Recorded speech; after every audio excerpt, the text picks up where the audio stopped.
En Casa con Dios, teoterapia y meditación, con Jimmy Chamorro.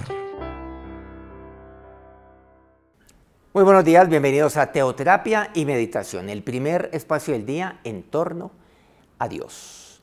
Seguimos aquí entonces con la serie a la cual le dimos inicio el día de ayer, Cosas para mantener. Ayer hablamos acerca de lo que es el guardar. De acuerdo a lo que nos dice Mateo 19 y 17, recordemos lo que Jesús ahí nos decía. Mas si quieres entrar en la vida, la parte final de este versículo, guarda los mandamientos. Y aquí específicamente nos estamos refiriendo es a proteger, a preservar los mandamientos de Dios. Aquí, ¿dónde? En mi corazón. Yo soy el guardián de mi corazón. Cosas para mantener. Bueno, la palabra de Dios también nos habla acerca de lo que es el conservar, algo fundamental. El mismo mandamiento urgente de guardar lo que Dios nos ha dado, pues se aplica a muchas otras cosas en la palabra de Dios. Bueno, ayer vimos la palabra de Dios, los mandamientos de Dios, he de guardarlos allí en mi corazón. Por ejemplo, Pablo enfatiza que debemos guardar. ¿Qué he de guardar? Mire lo que él le dice a su joven discípulo, a su hijo en la fe, Timoteo. Primera Timoteo 6, versículo 20, dice, oh Timoteo, guarda lo que se te ha encomendado, evitando las profanas pláticas sobre cosas vanas y los argumentos de la falsamente llamada ciencia. Siempre debemos ser diligentes para guardar y proteger las verdades de Dios para mi vida. Recordemos, yo soy el camino. Claro, Él es el camino, la verdad. Él es la vida. Miren que aquí vemos que estos tres puntos, el camino, la verdad y la vida, tiene que ver, por supuesto, con el guardar. El Señor ayer, por ejemplo, veíamos a través de lo que Él me respondía frente a una afirmación que se hizo frente a Él. Si quieres entrar en la vida, guarda los mandamientos. Entrar en la vida. ¿Pero quién es la vida? Pues Él. Ahora, la palabra de Dios, esos mandamientos, esas son verdades para mí. Él es el camino, Él es la verdad, Él es la vida. Pero ayer vimos lo que es el entrar en la vida. O sea, caminar. Que mi caminar cada día sea un disfrute. Que mi caminar aquí en esta tierra sea motivo de alegría, que yo tenga una vida con propósito. Él es el camino, la verdad y la vida.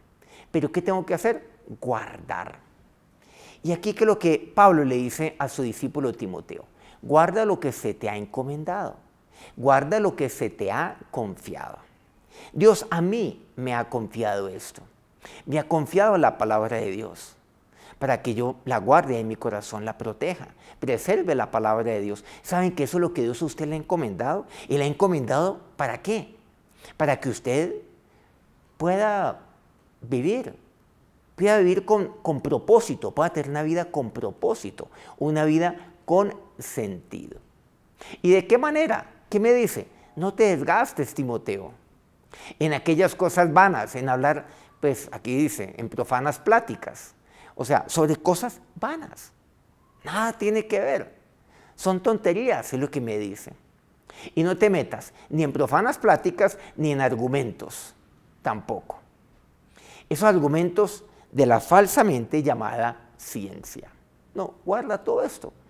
Por lo tanto, aquí es un llamado para guardar, para conservar allí lo que Dios a mí me ha encomendado, o sea, me ha confiado. Bueno, también le dice a Timoteo en un capítulo anterior, en 1 Timoteo capítulo 5, versículo 22. Vamos a ver aquí a qué se me refiere. Dice, no impongas con ligereza las manos a ninguno, ni participes en pecados ajenos, consérvate puro. ¿A qué se me está refiriendo aquí? Ahora, de ninguna manera dice, no impongas pues las manos a ninguno. No dice eso. Tantas veces los hijos imponemos nuestras manos, o más bien los padres, sobre nuestros hijos para bendecirlos, o sobre otros también para bendecirlos. Pero aquí lo que me dice es, con ligereza. Esas dos palabras son clave. Con ligereza, o sea, a cualquiera. No, con ligereza. No. O sea, en eso debe haber un filtro. ¿Por qué? ¿Qué me dicen? Porque qué tal que con eso yo estoy participando de eso, de esos pecados ajenos, de esas faltas ajenas. O sea, siendo alcahueta de algo, siendo copartícipe, usando un término, bueno, un poco penal, participando o siendo parte de un concierto para delinquir. Dice, consérvate puro. ¿Qué se refiere aquí de consérvate puro? ¿Qué me dice? Sí, eventualmente yo pongo mi mano sobre alguno. Claro, yo lo puedo hacer para bendecirlo. ¿Pero a qué se me está refiriendo? Se me está refiriendo aquí es no siendo partícipe de lo que otros hagan que atente contra lo que yo tengo guardado aquí en mi corazón, que es su palabra, que atente contra ello. A eso se refiere cuando dice consérvate puro. He de guardarme de esa manera. Y he de guardar mi vida, he de conservarme de esa manera.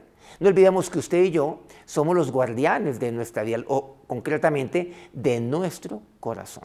Hay ataques permanentes contra la integridad de un hijo de Dios, por lo que debemos estar constantemente alerta para protegernos, para proteger la palabra de Dios en mi vida. Eso es lo que tengo que hacer. Me alimento de la palabra de Dios. Ser celoso que ese sea mi alimento. Cuidadito donde yo mezcle ese alimento con algo distinto. Entonces también aquí la palabra de Dios nos llama a que debemos esforzarnos. Esforzarnos por ser solícitos, como le dice Pablo a los Efesios, en el capítulo 4, el versículo 3. Solícitos en guardar la unidad del Espíritu, en el vínculo de la paz. O sea, solícitos en mantener la unidad del Espíritu. Solícitos en proteger y preservar la unidad del Espíritu. He de ser diligente, he de ser solícito en ello, jamás descuidarme. He de proteger.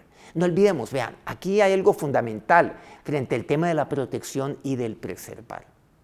Y es que yo he de proteger de cualquier daño, de cualquier cosa que le pueda hacer daño, ¿a qué? A la unidad que en nosotros debe haber del Espíritu. He de estar allí protegiendo y preservándolo de esa manera. O sea, cuidándolo, resguardándolo. ¿Resguardando qué? La unidad del Espíritu, conservando la unidad del Espíritu. Entonces la palabra de Dios me habla acerca de otras cosas. Claro, la palabra de Dios, pero también la unidad del Espíritu. Bueno, así como Pablo también le había dicho, recordemos, a Timoteo, frente a lo que involucra, pues lo que se me ha confiado a mí. Pero nuevamente, aquí, la unidad del Espíritu, dice, en el vínculo de la paz. Solícito en guardar, en mantener, en proteger, en preservar la unidad del Espíritu. ¿En medio de quién? ¿O dónde? Dentro de una familia espiritual. Fundamental la unidad del Espíritu. ¿Por qué entonces? ¿Por qué? ¿Por qué se atenta contra la unidad del Espíritu? Porque esa es la labor del enemigo, atacar la unidad del Espíritu. Pero yo también tengo que ser guardián. Guardián de mi familia en la fe. ¿Cuántos de ustedes son guardianes de esa familia en la fe donde Dios le ha permitido nacer? Donde Dios le ha permitido crecer espiritualmente.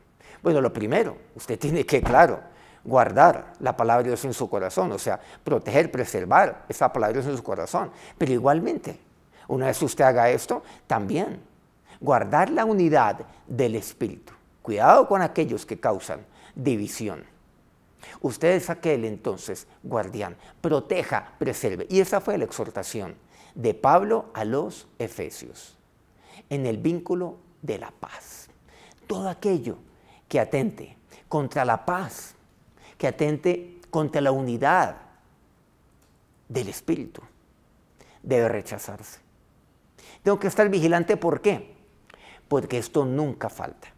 Esto no faltaba en ninguna de las iglesias a las cuales pues ahí Pablo estaba ministrando. En unas más que otras, en unas seguramente lo metía o lo compartía a nivel o de manera preventiva. En otras sí lo hablaba directamente como a los corintios. A los efesios, miren que aquí les exhorta a ello. Guardar la unidad del Espíritu en el vínculo de la paz. Aquí he de conservar todo esto. Y en la cual voy conservando, voy creciendo.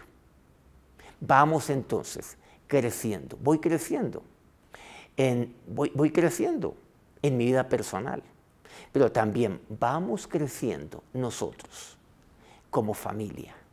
Vamos creciendo nosotros todos como cuerpo de Cristo. Vamos entonces a acercarnos a Dios en oración. Ahora, Señor y Dios, nos acercamos a ti en este momento, en esta mañana. Dios, Señor, sabiendo que tú eres el centro de mi vida, el centro de nuestra vida. Gracias, oh Dios, porque tú a mí me has confiado, me has encomendado tu palabra. Me has encomendado, me has confiado, oh Dios, tu palabra para mi vida. Pero también me has confiado tu palabra para llevarla y compartirla a otros. Dios, Señor, guárdame de cualquier plática que sea profana o sea vana, de aquellas pláticas vanas, o de involucrarme en aquellos argumentos, como dice tu palabra, de la falsamente llamada ciencia. Y hoy hay tanto de ello, Dios. Hay tanta ciencia, pero no aquella ciencia, Dios, que representa, como su término significa, el estudio de la verdad, sino de la pseudociencia, de los Dios de los huecos, de aquellos que su mente está totalmente vacía, sin conocimiento de ti, Dios. Pero que, Señor, muchos han entregado su vida a ello. No, Dios. Pero tú aquí a mí me has encomendado tu palabra, no solamente para guardarla aquí en mi corazón, para preservarla, sino para compartirla, oh Dios, preservando también cada palabra de ella, todas tus verdades, Señor. Y ahora, Señor y Dios, también tú a mí me has encomendado. Me has puesto también como guardián para guardar, para mantener, para preservar, para proteger la unidad del Espíritu. Y ahora, que el Dios y Padre nuestro Señor, que nuestro Señor Jesucristo, en quien estamos unidos en espíritu, los bendiga en este día. Amén. Muchas gracias nuevamente por acompañarnos aquí en nuestro espacio de teoterapia y meditación, y muchas gracias a aquellos medios de comunicación que día a día transmiten este programa. A Colmundo Radio y diferentes estaciones aquí en Colombia, Radio Fuego FM en Guayaquil, Ecuador, el Puerto Noticias en el puerto más bello del Perú, en Hilo, Guayú Estéreo, al norte de Colombia, en la hermosa Guajira colombiana, y Corregimiento El Jardín, Bajo Cauca colombiano, Platino Estéreo. Mañana continuamos con nuestra serie Cosas para Mantener. Que tengan un feliz día, Dios los bendiga. En Casa con Dios, teoterapia y meditación con Jimmy Chamorro.